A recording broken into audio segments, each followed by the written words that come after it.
रात को 10 बजे मधुबाला नाम की औरत, उम्र 38 साल, देखने में यौवन से भरपूर और बहुत ही एक तरह से आकर्षित उसका चेहरा और उसका शरीर था। वह फ़ोन करती है अपने ड्राइवर पर, और ड्राइवर का नाम होता है दिलीप, जिसकी उम्र होती है 25 साल, और उससे कहती है कि दिलीप, कल सुबह जल्दी ही 7:30 बजे मेरे घर आ जाना, क्योंकि हमें भोपाल के लिए निकलना है। अब जो दिलीप होता है वह कहता है ठीक है मैडम जी, मैं कल आ जाऊँगा। सुबह होती है। सुबह जैसे ही यह औरत मधुबाला नहा रही थी, तभी दिलीप ड्राइवर वहाँ पर पहुँच जाता है, और एकदम से मधुबाला के ऊपर नज़र पड़ती है तो मधुबाला का ऊपर वाला शरीर का हिस्सा यानी कि चेस्ट वगैरह ये नज़र पड़ जाते हैं, और एकदम से देखता ही रह जाता है, सन्न रह जाता है, क्योंकि वह औरत देखने में बहुत ही खूबसूरत थी। महिला भी उसकी तरफ देखती है, लेकिन वह चुपके से अपने कमरे में चली जाती है, और फिर पता नहीं क्या सोचती है, एकदम से आवाज़ लगाती है कि दिलीप इधर आओ। दिलीप कमरे में पहुंच जाता है। जी मैडम बताइए। उसको अपने पास बेड पर बिठाती है और बोलती है क्या देख रहे थे तुम। अब दिलीप शर्मा जाता है, सर नीचे झुका लेता है, और उसके बाद वह पूछती है क्या तुम्हें सुंदर नहीं लगे, खूबसूरत नहीं हूँ मैं। अब उसके बाद दिलीप उसकी तरफ कहता है मैडम क्या बात कर रहे हो, आप तो बहुत खूबसूरत हैं।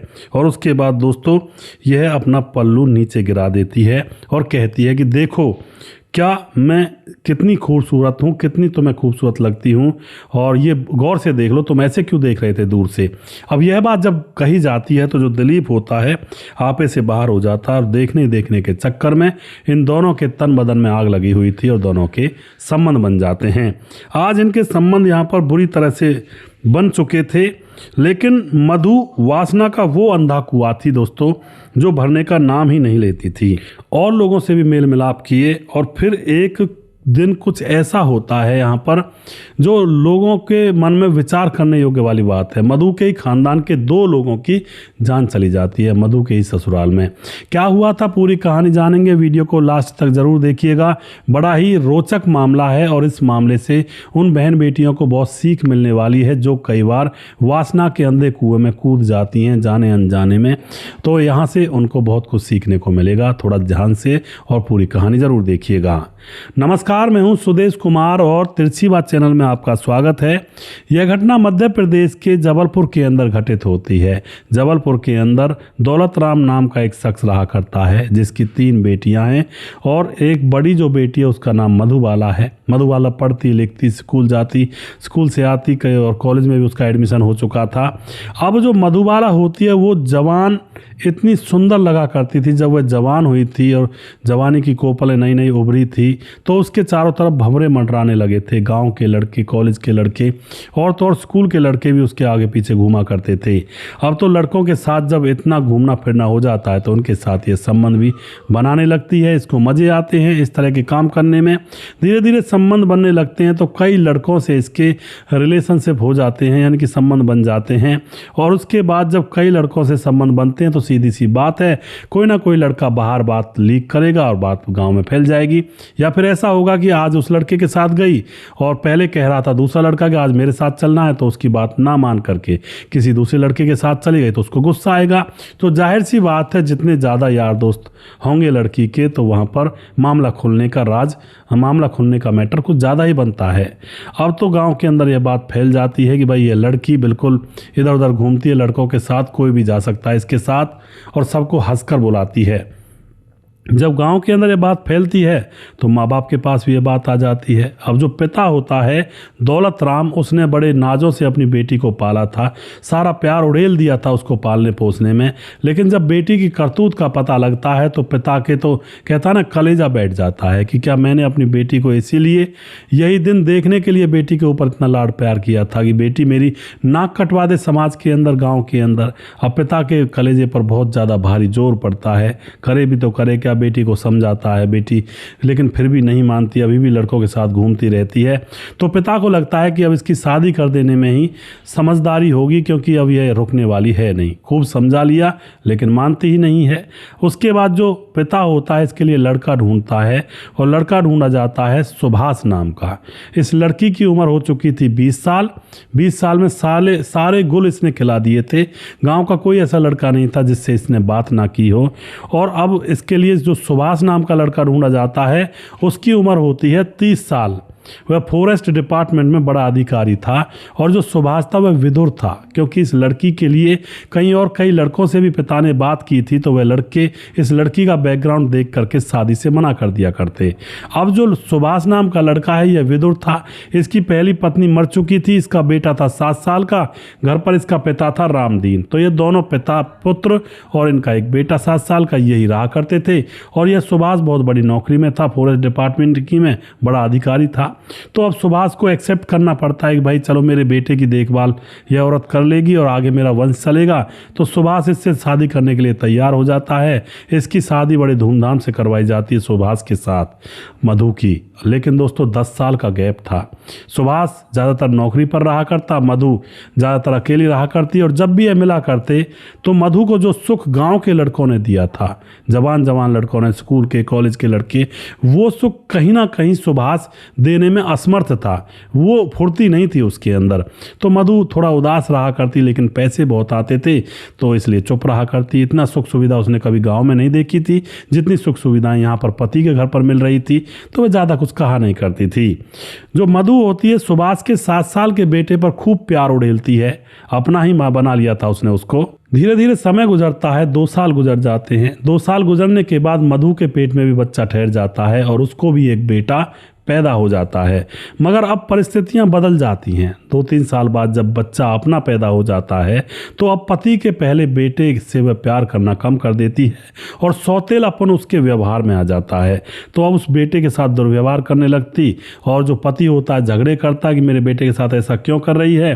बार बार झगड़े होते, बार बार घर में कलेश होता। तो जो सुभाष होता है पति, वह सोचता है कि भाई देखो एक फैसला मैं यहाँ पर कर देता हूँ। अपने पापा से कहता है कि जो बेटा है वह तो दादा के पास रहेगा और जो मधु है उसको जबलपुर में रख देंगे, वहाँ पर घर किराए पर ले लेंगे और किराए पर क्या अपना ही खरीद लेंगे जब भी हमें घर खरीदना है। तो उसके बाद जो ये पति सुभाष होता है अपनी पत्नी को जबलपुर रख देता है और अपने बेटे को अपने पिता रामदीन के पास भेज देता है, छोड़ देता है। तो अब यहाँ पर दादा पोते वह रहते हैं और सुभाष अपनी पत्नी के साथ जबलपुर से ड्यूटी करने के लिए आया करता है। वह कई बार तो कई दिन तक घर पर भी नहीं जाया करता। और जो सुभाष होता है उसकी ड्यूटी होती है बांधवगढ़ में। अब तो जो मधुबाला को नया घर दिया था तो उसके साथ मधुबाला को एक कार भी दी जाती है और मधुबाला को कार चलानी आती नहीं थी तो मधु के साथ एक ड्राइवर रख दिया जाता है। ड्राइवर होता है जिसका नाम होता है दलीप। और अब तक इतने साल गुजर चुके थे शादी को कि जो मधुबाला है वह 38 साल की हो चुकी थी और जो पहला बेटा है वो जवान हो चुका था और नौकरी लायक हो चुका था और जो यह ड्राइवर था इसकी उम्र 25 साल थी। अब तो यहाँ पर धीरे धीरे समय गुजरने लगता है। वह ड्राइवर मधु के पास आया करता, जब भी उसको कहीं शॉपिंग के लिए जाना होता तो भी आता। और जो यह मधुबाला थी यौवन से अभी भी भरपूर थी। 38 साल की होने पर भी अभी भी मानो ये जैसे 22 साल की लड़की हो। कोई कोई औरत होती है जिसका कहते हैं ना जिसकी उम्र ढलती नहीं है बड़ी मुश्किल से भी। तो अब यहाँ पर यह ड्राइवर ज़्यादातर इसके पास ही रहा करता। अब जैसा कि मैंने आपको कहानी के स्टार्टिंग में बताया, जो ड्राइवर होता है वह इसके घर पर आता है। तो घर पर आने के बाद यह कहती है भोपाल चलना, सुबह जल्दी 7 बजे आ जाना। तो ड्राइवर इसको निर्वस्त्र देख लेता है और फिर यह उसको कमरे में बुलाती है और इन दोनों के संबंध बन जाते हैं। अब यह सिलसिला रोज़ रोज़ का होने लगा था। 25 साल के ड्राइवर के मज़े ले रही थी 38 साल की महिला। इसको एंजॉयमेंट आ रहा था ज़िंदगी जीने में और पति भी आ जाया करता जब तब हफ्ते 2 हफ्ते में घर पर। और पैसे की कोई कमी थी नहीं, घूमने के लिए गाड़ी थी और बेटा पैदा हो ही चुका था। मज़े में ज़िंदगी चल रही थी, कोई परेशानी यहाँ पर नहीं थी।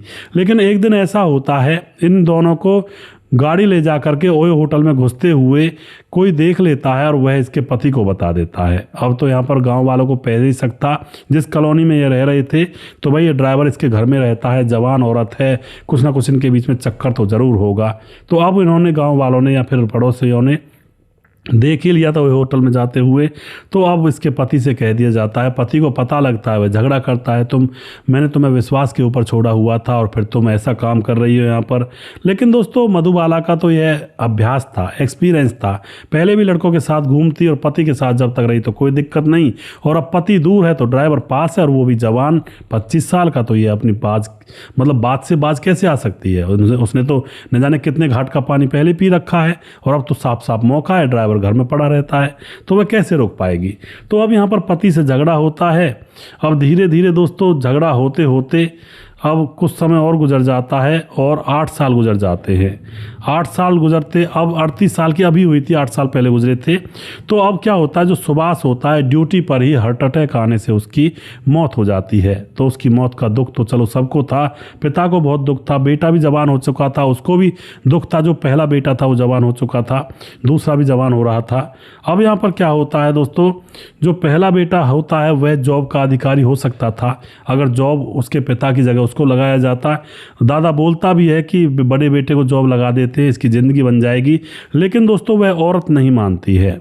वह औरत मधुबाला बोलती है कि नौकरी तो मैं लूँगी, क्योंकि पत्नी का भी अधिकार होता है, चाहे तो पत्नी ले सकती है नौकरी, सरकारी नौकरी पर अगर आदमी की मौत हो जाती है तो, या फिर बेटा लेता है अगर बड़ा बेटा जवान है तो बेटे को नौकरी नहीं लेने देती है, खुद ही नौकरी लेती है। और नौकरी लेने के चक्कर में अफसरों के पास चक्कर लगाने लगती है, घूमती है फिरती है। और फिर दोस्तों एक अफसर जिसका नाम होता है जागेश्वर, उससे उसकी मुलाकात हो जाती है और जागेश्वर इसके ऊपर मोहित हो जाता है और फिर जागेश्वर से संबंध बनने लगते हैं। अब उसके साथ जब संबंध बनते हैं तो दिलीप के साथ गाड़ी में जाती और जागेश्वर के साथ वो होटल में घुस जाती। दिलीप को बहुत बुरा लगता क्योंकि वह अपनी जागीर समझ बैठा था, इसको कई सालों से इसके साथ रह रहा था, पति से भी ज़्यादा इसके साथ संबंध बनाया करता था।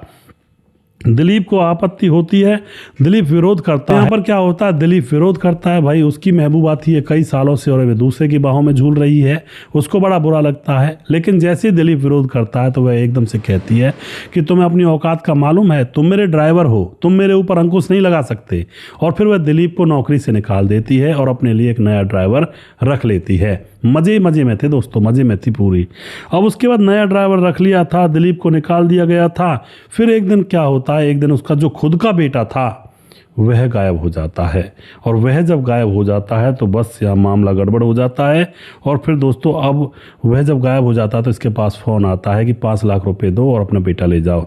यह रोती है, गिड़गिड़ाती है, 5 लाख रुपए कहती है, 5 लाख तो नहीं है मेरे पास, 3 लाख रुपए का इंतजाम कर सकती हूँ। तो वह जो किडनैपर होते हैं कहते हैं ठीक है तुम 3 लाख रुपये ले आओ। और उसके बाद यह 3 लाख रुपये ले करके अब कहती है बताओ कहाँ आना है। वह इसको मंदिर बताते हैं कि एक सुनसान मंदिर है जंगल के बीच, वहाँ पर पैसे रख दे और तुम्हारे बेटे को हम कल भेज देंगे। अब यह उनकी बातों में आकर 3 लाख रुपए वहाँ पर रख देती है और अब इंतजार करती है अपने बेटे के आने का, लेकिन दूसरे दिन तक उसका बेटा नहीं आता है। वह परेशान हैरान कि अब करे तो करे क्या। अब वह पुलिस के पास जाती है रोती रोती और सारी कहानी बताती है कि मैंने 3 लाख रुपए भी दे चुकी हूँ लेकिन अभी तक मेरा बेटा वापस नहीं आया है। पुलिस इसको धमकाती है, डांटती है कि तुमने 3 लाख रुपए दिए क्यों, तुमने हमें क्यों नहीं बताया। यह बोलती है कि उन्होंने बताने के लिए मना किया था कि तुम्हारे बेटे की हत्या कर देंगे अगर पुलिस को लेकर साथ आई तो। अब तो पुलिस इस मामले की बारीकी से छानबीन करती है, लेकिन अभी तक पुलिस को कोई सुराग नहीं मिला था क्योंकि जिस फ़ोन से फ़ोन आया था वो फ़ोन नंबर और वो फ़ोन बंद हो चुके थे, ना उनकी लोकेशन निकल पा रही थी। तभी दोस्तों तीसरे दिन उसके बेटे की लाश एक नाले में पड़ी मिलती है। पुलिस लाश को निकालती है, पहचान होती है, माँ रो रो कर बहुत बुरा इसका हाल हो जाता है। अब यहाँ पर लाश की पोस्टमार्टम रिपोर्ट जो भी होती है पोस्टमार्टम करवाया जाता है और अब तैयारी की जाती है किसी भी तरह से जो किडनैपर थे उनको पकड़ा जाए। तो दोस्तों 15 दिन के बाद जिस फ़ोन से किडनैपर ने इस महिला से 5 लाख रुपए मांगे थे उसमें से सिम निकाल कर फेंक रखी थी, फ़ोन भी बंद पड़ा हुआ था। तो उन्होंने सोचा अब मामला शांत पड़ गया है तो फ़ोन को चालू करके उसमें दूसरी सिम लगा लेते हैं। लेकिन दोस्तों उन बेवकूफ़ों को ये नहीं पता था EMI नंबर से भी पुलिस ट्रेस कर लेती है और तुरंत उनको ट्रेस कर लिया जाता है। और ट्रेस करने के बाद जब उनको पकड़ा जाता है तो उनमें दोस्तों एक दिलीप था जो इस महिला का ड्राइवर था और उसके 2 दोस्त थे, 3 लोग थे ये। इन लोगों को पकड़ लिया जाता है और पकड़कर पूछताछ की जाती है। तो दिलीप बताता है कि मुझे जलन होने लगी थी जब ये दूसरे लोगों के साथ मौज मस्ती करती थी, इसीलिए इसने मुझे मैंने विरोध किया तो इसने मुझे नौकरी से निकाल दिया। और फिर उसके बाद मुझे बड़ा गुस्सा आया कि मैंने सोचा कि मैं इससे पैसे बना लेता हूं तो इसके बेटे को किडनैप कर लिया। लेकिन जैसे हमने इसके बेटे को अपने पास रखा था तो इसका बेटा मुझे पहचान जाता है, भले ही मैंने नकाब लगा रखा था मुंह पर। तो जब वह पहचान जाता है तब उसको जिंदा छोड़ने की तो कोई बात ही नहीं हो सकती थी। हमने पैसे बनाए और फिर इसके बेटे की हत्या कर लाश को नाले में फेंक दिया। इस तरह से अपने ही कर्म इस औरत के सामने आ गए, इसको अपना बेटा खोना पड़ गया। तो ऐसे कई बार जिंदगियां होती हैं दोस्तों।